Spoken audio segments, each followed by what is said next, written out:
folks. Welcome back to the Bullet Points pregame show brought to you by Picasso's Pizza. It is March. It is the MAC tournament. And as far as our Bulls are concerned, as far as the MAC conference, the MAC, whatever you want to go, is concerned, it is Cleveland week. All roads lead to Cleveland for only one team on each side, men's and women's, to make it ultimately to the NCAA tournament. I'm here with Maniac, joined by Rob. I'm Maniac, joined by Rob Ryan. Rob, I'm a little bit flustered here pregame, but that doesn't mean that we're going to get off to a slow start here. No, never. I mean, it's the greatest time of the year. You can't convince me otherwise. March is the greatest time of the year. Cleveland week, nothing better. I mean, if you're not, I'm speechless. I'm just so excited for Cleveland week. Hey, I could not agree more. Seriously, I wish the game was starting now. I'm getting the buzz. I'm getting the goosebumps. With that said, obviously, we got to recap this season for these Bulls. I mean, because we have come a long way, and it's not just about these next 40 minutes. It's about these last 4 months, honestly. You look at all that they've accomplished. Obviously, a fairly strong out-of-conference performance. They were able to obviously get that 5-game win streak between late December and early November. Little bit of a road hiccup in that overtime loss in Princeton, a classic game with Summer Hemphill hitting the free throws late to send it to OT. But ultimately, a strong start in conference play, winning their first 5. Did have a hiccup with their next 3, but since then, they have gone, I believe, 11-1 in conference with only a road loss at NIU on their ledger. So a lot of momentum for this Bulls team. Oh, I mean, you said it exactly right. Coach Jack loves to schedule that non-conference play as hard as she can, and I don't think it can get harder than playing the number one team in the country at the time in who was it at the time? South Why am I Carolina? blanking? South Carolina, thank you. They might even still be number one. But even that game, they competed in that game. They didn't get started getting blown out to the second half. And then that whole weekend in the Bahamas was great. Then you move on to the conference play. They start out 5-0, and then they start running into injury problems, personal leaves. And that's the only hiccup they had in the whole conference play. And I mean, to end the regular season on the run they did, dominating teams left and right, double-digit wins there, here and there, even against the top seeds Akron. They just put up a 26 point win. I mean, they're clicking all cylinders right now. And if Toledo wasn't 19-1, I think this is the hottest team coming into the tournament. Yeah, it is hard to go against Toledo's 19-1 and all they've accomplished. And obviously, all these teams have accomplished, and the team, obviously, Coach Jack tweeted about it yesterday. It was reflected in these awards. So obviously, the big one for the Bills for the Bulls, and no surprise here. Obviously, oh my gosh, I lost it on the thing here. I mean, I got to tell you what, I'll admit it right now. Bulls better have a better start than I've had on this show as far as the technical aspects are concerned. But we have Georgia Woolley, freshman of the year. Not much of a surprise there. Obviously, Rob, she burst onto the scene, and it's kind of crazy. She can play from the perimeter or obviously be a huge threat down low. I mean, she's a dream guard. There's not that many guards, especially in our conference, and many mid-majors of her height playing guard. Like you said, she could shoot 3. She can go down low. She plays stellar defense. She won, as you see, she won freshman of the year. I don't even go a step further. I think she was one of the best freshmen in the country this year. This was a great find by Coach Jack, thanks to Steph Reed back in Australia. And I don't know if it was for Steph. If it wasn't for Steph Reed, I don't know if Georgia Woolley would be a Bull right now. That's a great point. I mean, let's face it, because Coach Jack, I think if you ask any insider, the strongest thing, obviously, it's great to get your Sierra Dillards, and Sierra Dillard in her own way led to Deasia Fair. With that said, it's the international aspect. It's the, Australian recruiting that's really been strong, as well as some other countrywide recruiting as well in that regard. So obviously, that's how they've been able to restock the program year after year. And then, yeah, you have your characters, your Summer Hemphills, your Eddie Ayes that ride out and provide that foundation. And the foundation is exactly what they're going to need. Speaking of which, obviously 3 Bulls got MAC honors, Summer Hemphill, Deasia Fair, and Georgia Woolley. absolute horseshit that Deasia Fair didn't win this award. It's almost like not even worth addressing. But with that said, Rob, we're going to take this negative and make it into a positive because let's face it, these Bulls were cruising. They had no real chip on their shoulder going into Cleveland. They had nothing to kind of gain any momentum with. They had done their winning and they had earned their place as the 2 seed in the conference. But with that said, they were just missing one thing. They were just missing that angle, that angst, that anger, that poise, that drive. I mean, these Bulls, whether it's Eddie, Summer Hemphill, Lauren Christie, whether it's Jasmine Young, whether it's Cheyenne McEvans, whether it's Dominique Camp, they've been led by Deasia Fair all year, and she's looking to prove one thing in Cleveland, Rob.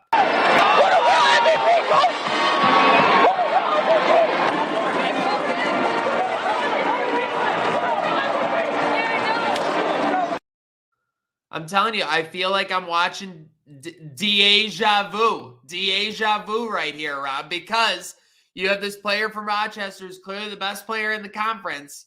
If you watch night in and night out, if you watch for the last 3 years in the MAC tournament, the only player in the top 10 in scoring in the NCAA ever, all 3 of those years in the MAC conference, maybe you want to pick her to be the one to represent you, but no. And again, this is not a disrespectful statement to what other players in the conference have accomplished. I obviously respect that. I respect the stats. I respect the points being made. But with that said, I think Deasia is going to have something to prove. And I think it comes at exactly the right time for this Bulls team, Rob. Oh my God! Like you said, this is giving me flashbacks from 2019 when Sierra Dillard was robbed from Marina Frost. Now Deasia Fair, who has been in the top 10 of scoring for every single year she has been in college. This year, she has not dropped from the top 5 in scoring. She has not dropped from number 1 in the MAC in scoring at all this year. And you're going to give it, I mean, okay, Jordan Dawson, I'm not ripping on her at all. She's had We're a not great taking season. anything away from Jordan Dawson. She's having her best year. And let's face it, I want to just say a little deciding thing here. She's a senior, whereas Deasia is a junior. So was that a deciding factor when a lot of the stats kind of line up with these two? And I think that might have been it also, because think about it last year. Sierra Hooks beat out Deasia Fair. Sierra was supposed to be, or Cece Hooks. I don't know why I was saying Sierra. Cece Hooks was supposed to be a senior last year. She took her extra COVID year and she came back this year. And that's why I think they did it again that's why I think they did last year, choosing her over her. This year, I am obviously, yes, the senior, but I am just so confused because yes, I understand Ohio last year. They were the 1 seed, or they were 2 seed going into the tournament. They had the better team. But this year, you're going to give it to the team person on the 3 seed. This isn't an MVP. This isn't most valuable player on your team. This is the best player in the conference. And there's just nothing to say that it is not Deasia Fair right now. But I mean, this tournament sets up perfectly for the same exact thing to happen in 2019. You win your quarterfinal game, you play the MAC Play of the Year in the semifinals, and maybe afterwards, maybe if we win today, hopefully we win again tomorrow, Friday, and then are we going to see another who the real MVP from Deasia Fair? We have to find out.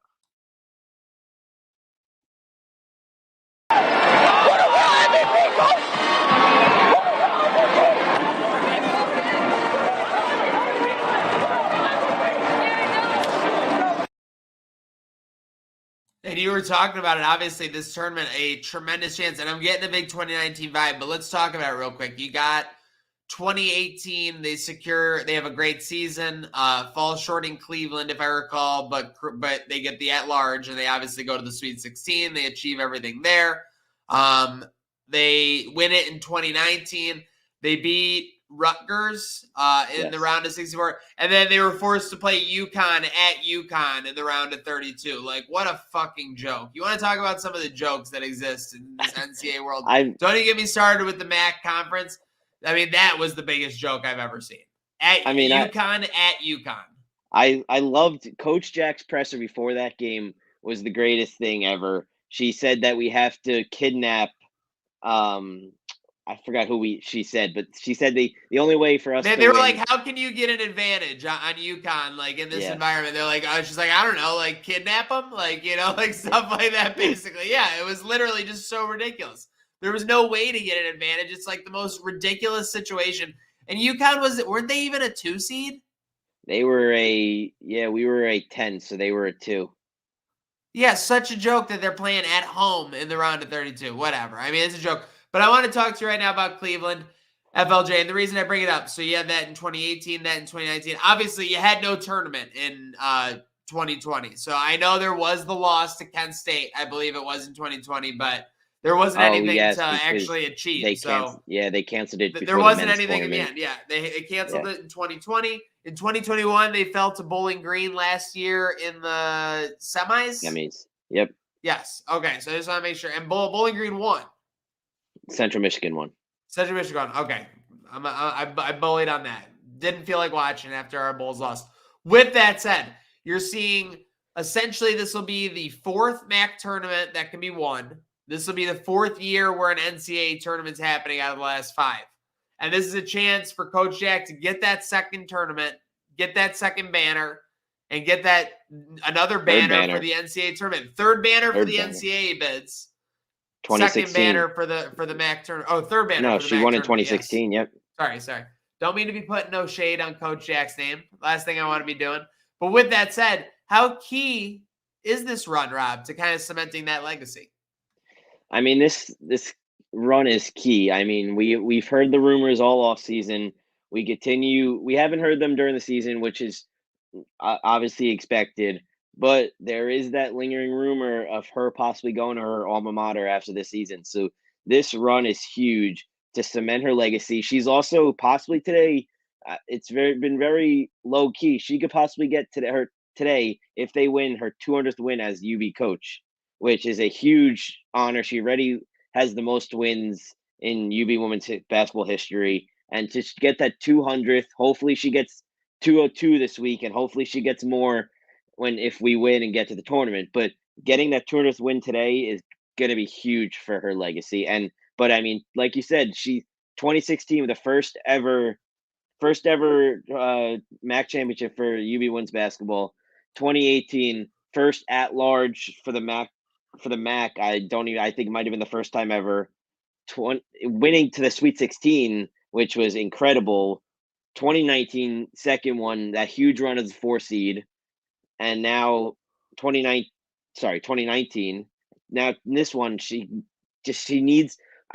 had a great career, but this just puts it over the top because this is the best team she's had in years. I think even better than the 2019, possibly not as good as 2018.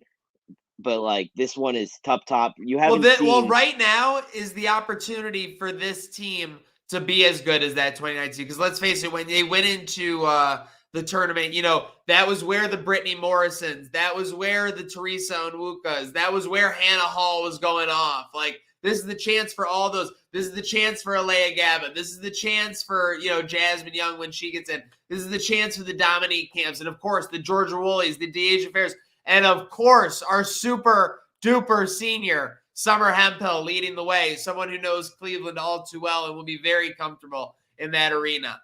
With that said, let's get him. We know he's the insider. He's broken it down all year. Rob, what do you got for us on Western Michigan? Obviously, they've dropped 4 of their last 6, so not a ton of momentum coming into Cleveland.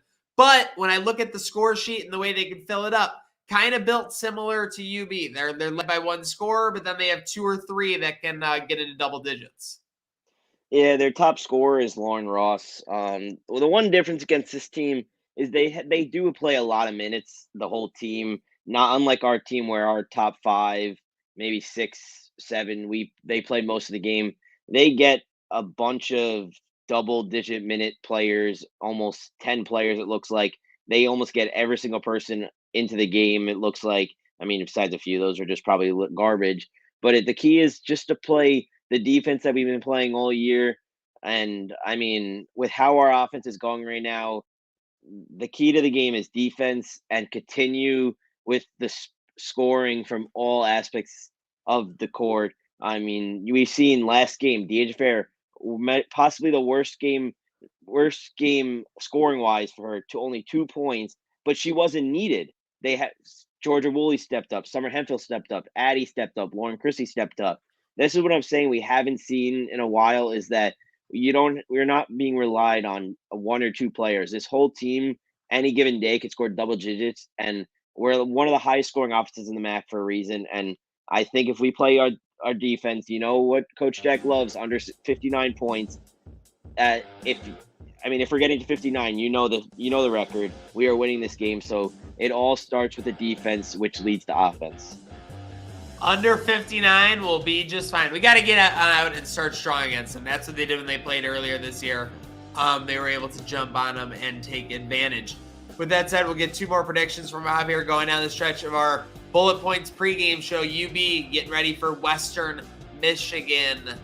Deasia Fair over under 24.5 points. She's played pretty well in Cleveland in her history. I mean, after the news that she got yesterday, how can it possibly be under 24.5? This is going to be an over. I mean, I wouldn't be surprised if she's in the 30s. She is going to be pissed off. You know how she plays pissed off. There is no one to stop her when she's pissed off. Even when she's not pissed off, when she's having fun, there is no one that could stop the best player in the MAC and one of the best players in the country. Well said. With that said, what do you got for a prediction? UB, Western Michigan, Wednesday, MAC tournament, Cleveland, Ohio. That's a good one. I'm going to go with a 78 to 60 victory. We're not going to get to that. We're not going to be lower than 59, but it's still going to be a double-digit win. I'm going 78 to 60. And that would be reminiscent of their, I believe they played, I want to say Kent State the first round in 2019 when they played a similar game to that. They got off to like a 10-0 run to start the game, and they cruised from there. I think it'll be a similar game to what you're saying. I'm going 75-67. It gets closer than they would have liked. Maybe they hit a 3 at the end there. I'm obviously not overlooking Lauren Ross. It's a great double first name, so I obviously don't want to overlook her there. With that said, I don't think UB is overlooking Western Michigan. I think they come out with something to prove. I think Summer Hemphill is really going to relish this opportunity to be back in Cleveland one last time, one last ride, and I think the Bulls get it done, Rob.